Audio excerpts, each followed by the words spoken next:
ನಮಸ್ಕಾರ ಭೋಜನ ಪ್ರೇರೆ, welcome back to salt on paper YouTube channel. ಅನ್ನದಾತ ಸುಖೀ ಭವ ಅಂತ ಹೇಳ್ತಾ ಇವತ್ತಿನ ವಿಶೇಷ ಏನಪ್ಪ ಅಂದರೆ ಯುಗಾದಿ ಹಬ್ಬ ಹತ್ರ ಬಂದಿದೆಯಲ್ಲ. ಈ ಹಬ್ಬದಲ್ಲಿ ಮೊದಲು ನೆನಪಾಗುವಂಥದ್ದು ಈ ಸಿಹಿಯಾದ ಬೇಳೆ ಒಬ್ಬಟ್ಟು. ಇವತ್ತು ನಾನು ನಿಮ್ಮ ಜೊತೆ ಶೇರ್ ಮಾಡ್ತಿರೋದು ಇದೇ ವಿಡಿಯೋ. ಮನೆಯಲ್ಲಿ ಸುಲಭವಾಗಿ ಮಾಡುವಂಥ ಹೋಳಿಗೆ ರೆಸಿಪಿ. ಮೊದಲು ಹೋಳಿಗೆ ಮಾಡೋದಕ್ಕೆ ಬೇಕಾಗುವಂಥ ಪದಾರ್ಥಗಳನ್ನ ನೋಡೋಣ. ಮೈದಾ ಹಿಟ್ಟು 2 ಬಟ್ಲು, ಏಲಕ್ಕಿ, ಅರಿಶಿಣ, ಸಕ್ಕರೆ, ಉಪ್ಪು, ಎಣ್ಣೆ ಹಾಗೆ ಬೆಲ್ಲ. ಹಿಟ್ಟು ಕಲಸೋದಕ್ಕೆ ಒಂದು ಪಾತ್ರೆ ತಗೊಂಡು ಅದಕ್ಕೆ 2 ಬಟ್ಲು ಮೈದಾ ಹಿಟ್ಟನ್ನು ಹಾಕೋತಿದ್ದೀವಿ. ಸ್ವಲ್ಪ ಅರಿಶಿಣ, ಸ್ವಲ್ಪ ಉಪ್ಪು, ಸ್ವಲ್ಪ ಸಕ್ಕರೆ ಹಾಕ್ಕೊಂಡು ಸ್ವಲ್ಪನೇ ನೀರು ಹಾಕ್ಕೊಂಡು ಕೈಯಿಂದ ಕಲಿಸ್ಕೋಬೇಕಾಗುತ್ತೆ.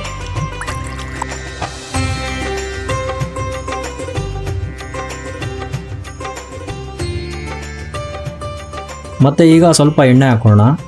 ಎಣ್ಣೆ ಹಾಕೋದ್ರಿಂದ ಒಬ್ಬಟ್ಟು ಸಾಫ್ಟಾಗಿ ಬರುತ್ತೆ. ಎಣ್ಣೆ ಹಾಕಿದ್ಮೇಲೆ ಹಿಟ್ಟನ್ನ ಚೆನ್ನಾಗಿ ನಾದಿ ಅರ್ಧ ಗಂಟೆ ತಟ್ಟೆ ಮುಚ್ಚಿ ಎತ್ತಿಡಬೇಕಾಗುತ್ತೆ. ಹಾಕ್ತಾನೆ ಹಿಟ್ಟು ಕಲಸಿ ಆವಾಗಲೇ ಒಬ್ಬಟ್ಟು ಹಾಕ್ಬಿಟ್ರೆ ಒಬ್ಬಟ್ಟು ರಫ್ ಆಗಿಬಿಡುತ್ತೆ, ಸಾಫ್ಟಾಗಿ ಬರೋದಿಲ್ಲ. ಮೈದಾ ಹಿಟ್ಟಿರುತ್ತಲ್ಲ, ಇದು ನಾವು ನೀರು ಎಣ್ಣೆ ಎಲ್ಲ ಹಾಕಿರೋದ್ರಿಂದ ಒಂದು ಅರ್ಧ ಗಂಟೆ ಬಿಟ್ಟರೆ ಆ ಹಿಟ್ಟು ತುಂಬ ಸಾಫ್ಟ್ ಆಗುತ್ತೆ. ಆಗ ಮಾಡೋದಕ್ಕೆ ಚೆನ್ನಾಗಿರುತ್ತೆ. ಈಗ ಒಬ್ಬಟ್ಟಿಗೆ ಬೆಲ್ಲದ ಪಾಕ ರೆಡಿ ಮಾಡ್ಕೋಬೇಕು. ಒಂದು ಪಾತ್ರೆಗೆ 3 ಬಟ್ಲು ಬೆಲ್ಲನ ಹಾಕ್ಕೊಂಡು ಬೆಲ್ಲ ಕರಗೋದಕ್ಕೆ ಸ್ವಲ್ಪ ನೀರು ಹಾಕ್ಕೊಂಡು ಒಲೆ ಮೇಲೆ ಇಟ್ಬಿಡೋಣ. ಹಾಕಿರೋಂಥ ಬೆಲ್ಲ ನೀಟಾಗಿ ಕರಗಬೇಕು. ಈಗ ಬೇಳೆ ಬೇಯೋದಕ್ಕೆ ಒಂದು ಪಾತ್ರೆ ಇಟ್ಕೊಂಡು ಅದಕ್ಕೆ 6 ಬಟ್ಲು ನೀರನ್ನು ಪಾತ್ರೆಗೆ ಹಾಕೋಬೇಕು. ನೀರು ಬಿಸಿ ಆಗ್ತಿದ್ದಂಗೆ 3 ಬಟ್ಲು ಬೇಳೆನ ಹಾಕೋತಾ ಇದ್ದೀವಿ. 3 ಬಟ್ಲು ಬೇಳೆಗೆ 6 ಬಟ್ಲು ನೀರು ಹಾಕ್ಕೊಂಡಿದ್ದೀವಿ. ಬೇಳೆ ಕುದಿಯೋಂಥ ಟೈಮ್ಗೆ ಸ್ವಲ್ಪ ಅರಿಶಿನ ಹಾಕ್ಕೊಂಡು ಮಿಕ್ಸ್ ಮಾಡಿ ಬೇಳೆನ ಬೇಯೋದಕ್ಕೆ ಬಿಡೋಣ.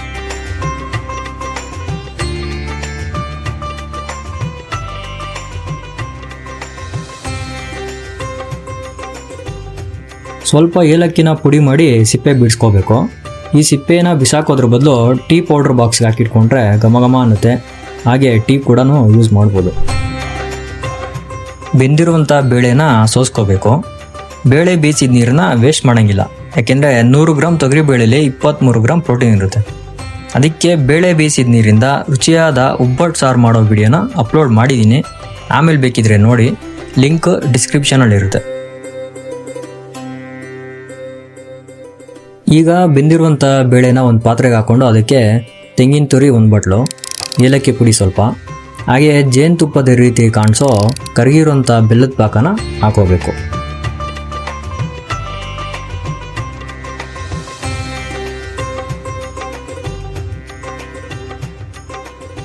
ಬೇಳೆ ಬಿಸಿ ಇದೆ, ಬೆಲ್ಲದ ಪಾಕನೂ ಬಿಸಿ ಇರೋದ್ರಿಂದ ಅದನ್ನು ಸ್ವಲ್ಪ ಆರಿಸ್ಕೋಬೇಕು. ಬಿಸಿ ಇದ್ದರೆ ಮಿಕ್ಸಿಲಿ ರುಬ್ಬೋಕ್ಕಾಗೋದಿಲ್ಲ. ಮತ್ತು ಬೆಲ್ಲದ ಪಾಕನೂ ನೋಡಿಕೊಂಡು ಹಾಕೋಬೇಕು. ತುಂಬ ತೆಳ್ಳಗಾದರೆ ಒಬ್ಬಟ್ಟು ಹೂರಣ ಸರಿ ಬರೋದಿಲ್ಲ. ನಮಗೆ ಸ್ವಲ್ಪ ತೆಳ್ಳಗಾಯಿತು ಅಂತ ಅನ್ನಿಸ್ತು, ಅದಕ್ಕೆ ಸ್ಟವ್ ಮೇಲೆ ಇಟ್ಟಿದ್ದೀವಿ. ನೀರು ಕಡಿಮೆ ಆದಮೇಲೆ ತಣ್ಣಗೆ ಮಾಡಿಕೊಂಡು ಅದನ್ನು ಮಿಕ್ಸಿ ಜಾರ್ಗೆ ಹಾಕ್ಕೊಂಡು ಸ್ವಲ್ಪನೇ ಬೇಳೆನ ಹಾಕ್ಕೊಂಡು ನುಣ್ಣಗೆ ರುಬ್ಕೋಬೇಕು. ನೋಡಿ, ಕೈಯಿಂದ ಈ ಥರ ಸ್ವಲ್ಪ ಹೂರಣ ತೊಗೊಂಡು ಉಂಡೆ ಮಾಡಿಕೊಂಡ್ರೆ ಮಾಡಿರೋಂಥ ಹೂರಣ ಒಬ್ಬಟ್ಟು ಮಾಡೋದಕ್ಕೆ ಸರಿಯಾಗಿದೆ ಅಂತ.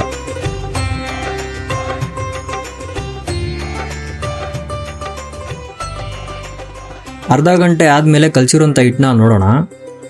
ನೋಡಿ, ಇದು ಸಾಫ್ಟ್ ಆಗಿದೆ. ಕೈಯಿಂದ ಈ ಥರ ಮೇಲೆ ಎತ್ತಿದ್ರೆ ನಾರು ರೀತಿ ಬರಬೇಕು. ಅರ್ಧಕ್ಕೆ ಕಟ್ಟಾದರೆ ಕಲಸಿರೋಂಥ ಹೂರಣ ಸರಿ ಇಲ್ಲ ಅಂತ ಅರ್ಥ. ಇವಾಗ ಇದು ಕರೆಕ್ಟಾಗಿದೆ, ಬನ್ನಿ ಮಾಡೋಣ. ಒಬ್ಬಟ್ಟು ಮಾಡೋದಕ್ಕೆ ಬಟರ್ ಪೇಪರ್ ಮೇಲೆ ಸ್ವಲ್ಪ ಎಣ್ಣೆ ಹಾಕ್ಕೊಂಡು ಸುತ್ತ ಸವರ್ಕೋಬೇಕು. ಕಲಸಿರೋಂಥ ಹಿಟ್ಟನ್ನ ಸ್ವಲ್ಪ ತೊಗೊಂಡು ಮೊದಲು ಸುತ್ತ ಸ್ಪ್ರೆಡ್ ಮಾಡಿಕೊಂಡು ಅದರೊಳಗೆ ಬೇಳೆಯಿಂದ ಮಾಡಿದಂಥ ಹೂರಣನ ಸೆಂಟ್ರಲ್ಲಿ ಇಟ್ಕೊಂಡು ಸುತ್ತ ಕ್ಲೋಸ್ ಮಾಡ್ಕೋಬೇಕು. ಯಾವುದೇ ಕಡೆ ಓಪನ್ ಆಗಬಾರ್ದು.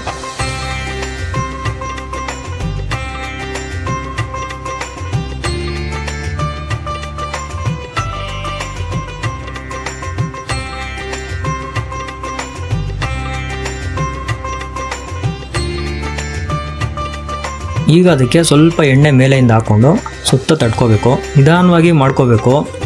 ಒಬ್ಬಟ್ಟು ದಪ್ಪನೂ ಆಗಬಾರ್ದು, ತುಂಬ ತೆಳುಗೂ ಆಗಬಾರ್ದು. ಒಂದು ಪರೋಟ ಥರ ಅಷ್ಟು ದಪ್ಪ ಆದರೆ ಸಾಕು. ಒಬ್ಬಟ್ಟು ತಟ್ಕೋಬೇಕಾದ್ರೆ ಮೇಲೆ ಸ್ವಲ್ಪ ಎಣ್ಣೆ ಹಾಕ್ಕೊಳ್ಳಿ, ಆಗ ಕೈಗೆ ಅಂಟ್ಕೊಳೋದಿಲ್ಲ, ನೀಟಾಗಿ ಬರುತ್ತೆ. ಒಬ್ಬಟ್ಟು ತಟ್ಕೊಂಡಿದ್ದಾಯಿತು. ಒಬ್ಬಟ್ಟು ಹಾಕೋದಕ್ಕಿಂತ ಮುಂಚೆ ಹೆಂಚು ಮೇಲೆ ಎಣ್ಣೆ ಹಾಕಿ ಸುತ್ತ ಸವರ್ಕೋಬೇಕು. ಈಗ ಪೇಪರ್ ಮೇಲೆ ತಟ್ಕೊಂಡಂಥ ಒಬ್ಬಟ್ಟನ್ನ ನಿಧಾನವಾಗಿ ಹೆಂಚು ಮೇಲೆ ಹಾಕ್ಕೊಂಡು ಪೇಪರ್ನ ತೆಗಿಬೇಕು.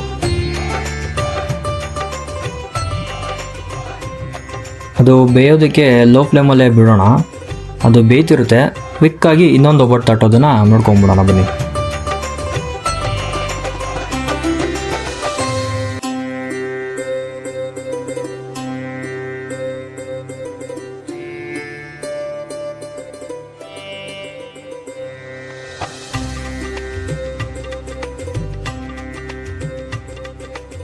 ಆಗಲೇ ಹಾಕಿದ ಒಬ್ಬಟ್ಟು ಒಂದು ಕಡೆ ಬೆಂದಿದೆ, ತಿರುವು ಹಾಕಿ ಇನ್ನೊಂದು ಕಡೆ ಬೇಯಿಸ್ಕೋಬೇಕು.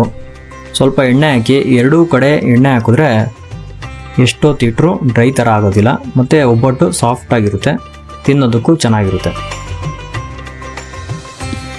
ಇನ್ನೊಂದು ಒಬ್ಬಟ್ಟು ಹಾಕ್ತೀವಿ ನೋಡಿ, ಎಷ್ಟು ಚೆನ್ನಾಗಿ ಉಬ್ಬಿ ಬರುತ್ತೆ ಅಂತ. ಈ ಥರ ಇದ್ದರೆ ನೋಡೋದಕ್ಕೂ ಚೆನ್ನಾಗಿರುತ್ತೆ, ಟೇಸ್ಟ್ ಅಂತೂ ಸೂಪರಾಗಿರುತ್ತೆ. ನೀವು ವಿಡಿಯೋ ನೋಡಿದ್ಮೇಲೆ ದಯವಿಟ್ಟು ಲೈಕ್ ಮಾಡಿ, ಸಬ್ಸ್ಕ್ರೈಬ್ ಮಾಡಿ, ಹೇಗಿತ್ತು ಅಂತ ಕಮೆಂಟ್ ಮಾಡಿ. ಒಬ್ಬಟ್ಟನ್ನ ಮಾಡಬೇಕು ಅಂತಿರೋ ನಿಮ್ಮ ಫ್ಯಾಮಿಲಿ ಫ್ರೆಂಡ್ಸ್ಗೆ ಶೇರ್ ಮಾಡಿ.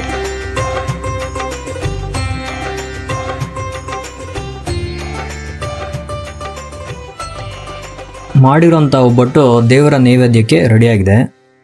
ನೀಟಾಗಿ ಒಂದು ತಟ್ಟೆಗೆ ಜೋಡಿಸ್ಕೊಂಡು ಮೇಲೆ ಒಂದು ಸ್ಪೂನ್ ತುಪ್ಪ ಹಾಕಿದ್ರೆ ಯುಗಾದಿ ಸ್ಪೆಷಲ್ ಬೇಳೆ ಹೋಳಿಗೆ ರೆಡಿ. ಎಲ್ರಿಗೂ ಯುಗಾದಿ ಹಬ್ಬದ ಶುಭಾಶಯಗಳು. ಸಿಗೋಣ ಮುಂದಿನ ವಿಡಿಯೋದಲ್ಲಿ. Thank you.